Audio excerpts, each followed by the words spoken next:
Okay, lately I've been getting a lot of questions from people who have had, say, a hip replacement or a knee replacement, and they still have a lot of hip pain or knee pain, even after they've gone through rehab and so forth. And so they're kind of trying to figure out, what's going on here. So today I'm going to talk about potential problems that continue to deliver stress to the hip or knee even after they're replaced. So it's important to understand that the problems that created the necessity for the hip or knee replacement need to be addressed as well as getting the joint replaced.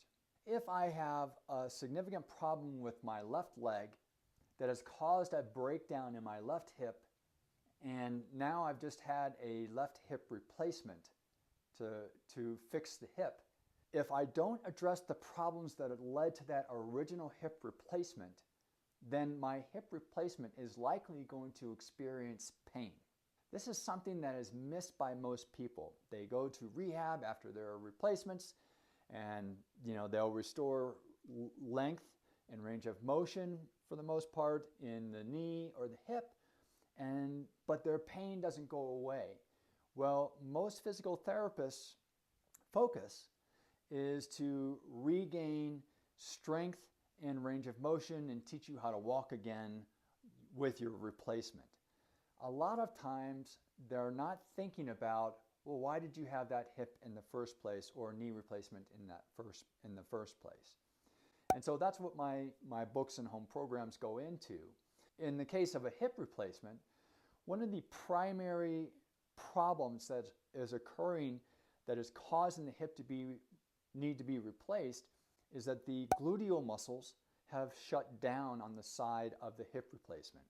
Now, they could be shutting down from pain in the hip, or the shutdown could have preceded the pain in the hip, because the gluteal muscles are really important for causing that hip joint to work well.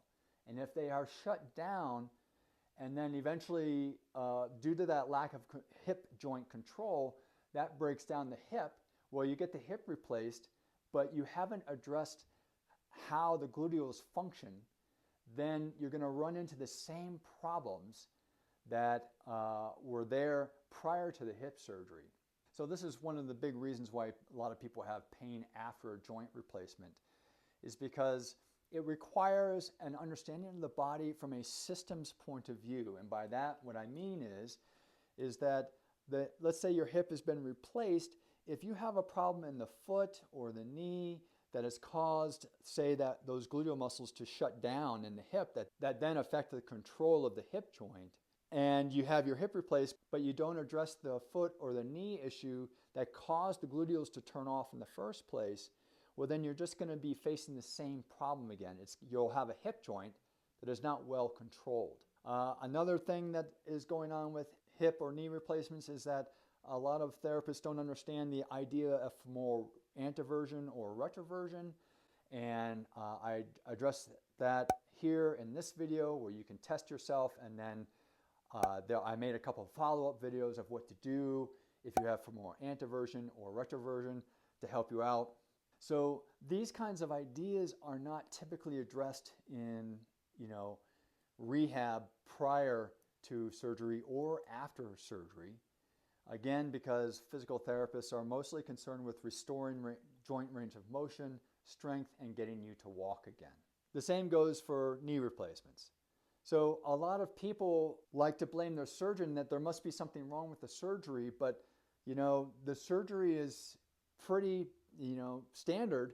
I mean, the cartilage is broken down, they're going to replace the hip joint and put in a new one, and usually, in most cases, that surgery is perfect. What isn't perfect is the control of your body that led up to the surgery and that's occurring after the surgery. This is why a lot of my home programs or my books focus on unilateral exercises. And that's because people need to understand that something is happening on one side of the body differently than the other.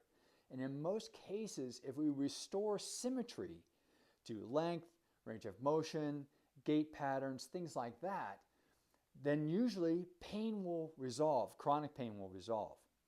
even after a replacement surgery. So it's usually not the surgery that is the problem. It's that we haven't restored proper function that led to the original breakdown in the first place. I'm going to take a moment here to please ask you to subscribe, like, and share this video with others who are dealing with post-surgical pain so that you can help them too. Thank you. So what are the primary issues? Well, I've talked about this in my other videos. For instance, this one about hip pain, this one about knee pain. So one of the problems leading up to the surgery is most people will go to their surgeon and the surgeon will say, you know, hey, you've got significant arthritis, you know, let's do a hip replacement. So when the pain gets to be too bad, then we'll have our hip replacement. Well, a lot of people will say, oh, well, when it gets too bad, and then they're going to say, well, I can take pain, so I'm going to go on for another 6 months or a year or 2 years or 5 years or whatever that is. I'm going to put up with that pain before I get that hip replacement. But what's happening is during that time, their body function is breaking down. They are creating more and more asymmetry in how they're using their bodies, which is then causing asymmetrical tightness and weakness in certain muscles that then causes the hip to break down or the knee to break down even more. But in their mind, they're saying, well, I can still put up with more pain, but what they don't realize and what the surgeons aren't realizing is that these bodies' function is breaking down, and so that not only does the hip need to be replaced, but the function needs to be replaced too. So this is, I think, one of the biggest problems that most people are facing when dealing with hip pain or knee pain after surgery is that they've waited way too long to have the surgery and have created all sorts of other problems. Because asymmetry in the legs not only causes, breakdown, unilateral breakdown in the hip or the knee joint, it will cause responses in the spine, like a side bending problem, which I've talked about here, which can lead to sciatica, disc issues, all sorts of problems. But because they're talking to an orthopedic hip surgeon or orthopedic knee surgeon, that surgeon's focus is the hip joint or the knee joint, not how that plays out at your spine, your SI joint, your sciatic nerve, all sorts of things like that.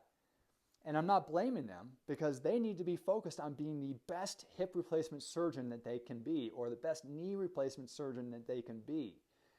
I think what they're hoping for is that the physical therapist or chiropractor or whomever these people are going to prior to the surgery will point out the more systemic problems that are being caused by waiting so long for that hip replacement. So I believe that's one of the big things that's leading to a lot of the chronic pain after a hip replacement or a knee replacement surgery is this significant breakdown in gait patterns, how you use that leg when you're bending over, strength problems, length problems, all sorts of accommodations that have occurred because of the system of problems that led to the breakdown in the hip or the knee in the first place. They've only become deeper and deeper the more people have waited. I hope that gives you some insight as to what might be going on with your hip or knee pain after your surgery, and maybe helps you rethink what you need to focus on after your surgery rather than just simple hip or knee joint range of motion and strength. Maybe there is a larger functional problem going on here. For instance, a compensation from another leg or problems deeper in the lower body system that were never addressed prior to the surgery that led to the initial breakdown in the first place.